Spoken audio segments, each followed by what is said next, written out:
achievers, welcome back to our channel Achievers Academy. CS Rajdeep Kaur this side.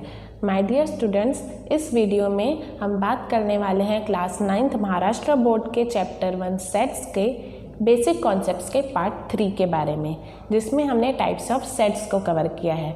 बहुत ही important है, इस पर पूरी एक एक्सरसाइज बेस्ड है, तो इसीलिए आपको इन कॉन्सेप्ट्स को बहुत अच्छे से समझना है। तो चलिए शुरू करते हैं। सेट टोटल 5 टाइप के होते हैं। पहला होता है सिंगलटन सेट। सिंगलटन सेट जो है, आप उसका नाम अगर पढ़ेंगे तो उसी में एक वर्ड है सिंगल, तो उसी से उसका मीनिंग भी डिस्क्राइब हो जाता है। जिस सेट में सिर्फ सिंगल एलिमेंट है, एक ही एलिमेंट है, उस सेट को सिंगलटन सेट कहा जाता है। जैसे मैंने कहा set of even prime number. अब आपने एक्सरसाइज 1.1 में देखा होगा, अगर आपने नहीं देखा है तो उसका वीडियो डिस्क्रिप्शन में दिया हुआ है, देख लें। तो एक्सरसाइज 1.1 में एक क्वेश्चन था जिसमें पूछा था इवन प्राइम नंबर का सेट लिखो। तो इवन प्राइम नंबर सिर्फ एक ही नंबर है 2। पूरे नंबर्स में अगर आपको बोला है 1 to 50 के बीच के इवन प्राइम नंबर्स बताओ तो भी 2 आएगा, 1 to 1000 बोला है तो भी 2 आएगा। मतलब इवन प्राइम नंबर एक ही है, 2। तो अगर आपको कहा है write the set of even prime numbers, तो हम उसमें क्या लिखेंगे? a is equal to curly bracket 2। तो यहाँ पर क्या, इसका मतलब क्या हो गया कि ये इसमें एक ही एलिमेंट आ रहा है 2, तो ये क्या हो जाएगा? Singleton set. तो सिंगलटन सेट वो होता है जिसमें सिंगल एलिमेंट होता है। बस आपको ये एक वर्ड याद रखना है तो आपको इसका मीनिंग समझ जाएगा। ओके, तो सिंगलटन सेट वो होता है जिसमें एक ही एलिमेंट हो। अब बात करते हैं हम सेकंड एम्प्टी सेट की। एम्प्टी सेट नाम से ही पता चल रहा है, जो सेट खाली है, जिसमें कुछ है ही नहीं। जैसे कि मैंने आपको पूछा set of even prime numbers greater than 2।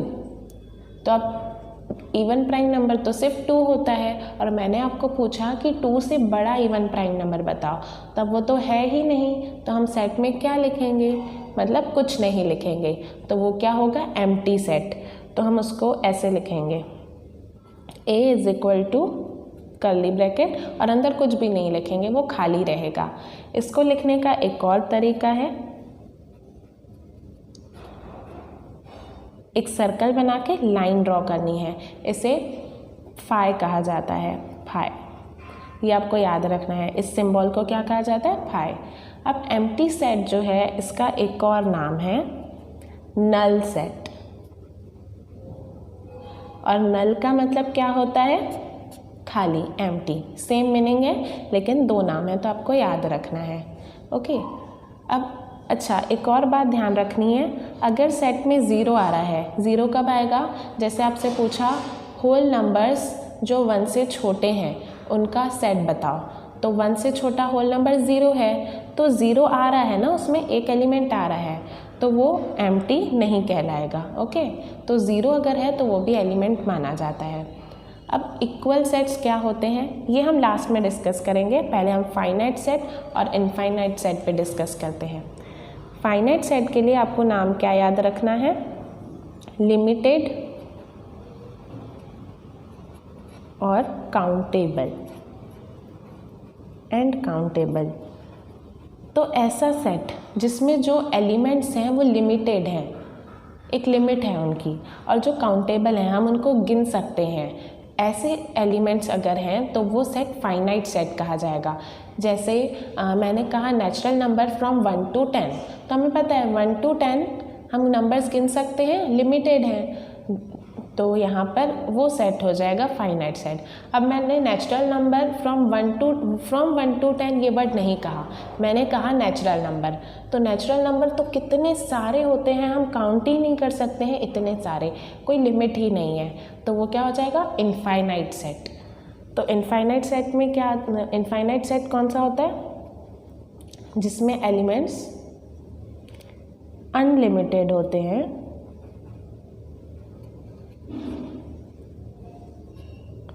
और अनकाउंटेबल होते हैं। हम उनको गिन नहीं सकते हैं।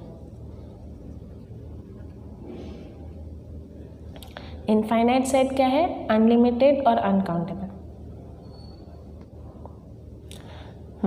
तो यहाँ पर फाइनाइट सेट का एक एग्जांपल मैंने आपको बताया, नेचुरल नंबर फ्रॉम 1 to 10, या एक और हो सकता है days of week. Days of week भी क्या होगा? Sunday, Monday, Tuesday, Wednesday, Thursday, Friday, Saturday. तो यहाँ पे भी फिक्स हो गया है ना। इनफाइनाइट सेट के एग्जांपल क्या है? जैसे मैंने नेचुरल नंबर लिखा, सिर्फ नेचुरल नंबर, उसकी कोई लिमिट नहीं बताई, तो वो इनफाइनाइट में आ जाएगा। होल नंबर लिखा तो वो भी इनफाइनाइट में आ जाएगा। और इंटीजर्स लिखा तो इंटीजर्स भी अनलिमिटेड हैं, तो वो भी इनफाइनाइट में आ जाएगा। रैशनल नंबर लिखे तो रैशनल नंबर इतने सारे हैं, वो भी इसमें आ जाएगा। रैशनल नंबर क्यू से शो होते हैं। आर यानी रियल नंबर भी अनलिमिटेड है, तो वो भी इसमें आ जाएगा। हाँ, अगर इनमें आपको लिमिट दी जाती है, जैसे नेचुरल नंबर फ्रॉम 1 to 10, तब ये फाइनाइट में आ जाएगा।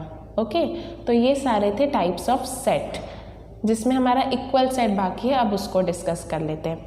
इक्वल सेट नहीं होता है, सेट्स होता है। क्यों? क्योंकि जब दो सेट होंगे तभी हम कंपैरिजन कर पाएंगे वो इक्वल है या इक्वल नहीं है। ओके, तो जैसे यहाँ पर मैंने यहाँ दो सेट लिखे ए बी। ए में मैंने एलिमेंट्स लिखे LIFE, लाइफ की स्पेलिंग लिखी, और बी में मैंने FILE, फाइल की स्पेलिंग लिखी। अब अगर आप ध्यान से देखोगे तो यहाँ पे FF, II, EELL, मतलब इसके सारे एलिमेंट्स सेम हैं। तो ऐसे दो सेट जिनके सारे एलिमेंट्स एग्जैक्टली सेम होते हैं, सारे एलिमेंट, वो दोनों सेट्स को इक्वल सेट्स कहा जाता है। इक्वल सेट्स का मीनिंग क्या होता है? Two sets with exactly equal or same elements। तो ऐसे दो सेट जिनके एलिमेंट्स एग्जैक्टली सेम हैं, उन्हें कहा जाता है इक्वल सेट्स। तो इक्वल सेट्स को लिखते कैसे हैं? जैसे ये दोनों सेट इक्वल हैं तो हम इन्हें ऐसे लिखेंगे, A is equal to B।